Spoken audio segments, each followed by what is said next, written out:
দিনাজপুর জেলা থেকে ফেনী জেলা। প্রায় 650 কিলোমিটার দূরে একটি বিয়ে খেতে এলাম।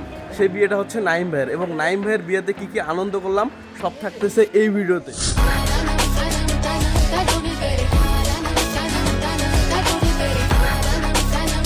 ঢাকা থেকে আমরা যখন ভোরের দিক রওনা দেই, আসলে খাওয়া দাওয়া করিনি।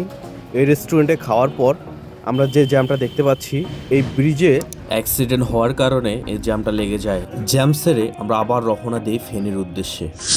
দুঃখজনক বিষয় হচ্ছে গাড়ির বাম পাশে গ্লাসে একটা রিক্সা লাগিয়ে দেয়। আসলে রিক্সাটাও চেপে আসে এবং গাড়িটা আমাদের অনেক স্পিডে থাকার কারণে এই অ্যাক্সিডেন্টটি হয়। তখন আমাদের মন খারাপ হওয়া শুরু হয়ে যায়। একটু দাঁড়াই, চা খেয়ে আবার আমরা রওনা দিলাম।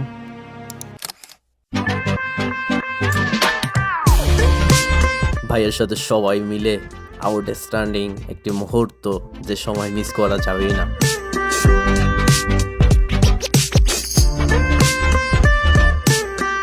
খাওয়া দাওয়ার সময় বড় ভাইদের সাথে আমি এক ছোট ভাইয়া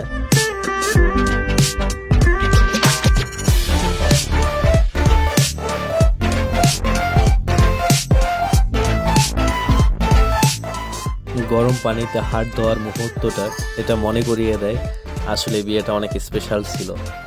আর নাইম ভাইয়ার কাছ দিয়ে আমি যাচ্ছিলাম পিকচার তুলে, ভাইয়া বলতেছে জিয়াদ আসো আসো তোমাকে খাওয়াই দেই। আমি তারপরে ভাইয়ের কাছে গেলাম, খেয়ে নিলাম।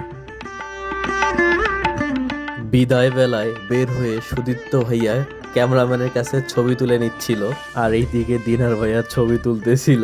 এমন ভাইগুলো থাকলে আর জীবনে কি লাগে। দিনার ভাইকে স্পেশাল থ্যাঙ্কস এই মুহূর্তগুলো আমাকে উপহার দেওয়ার জন্য।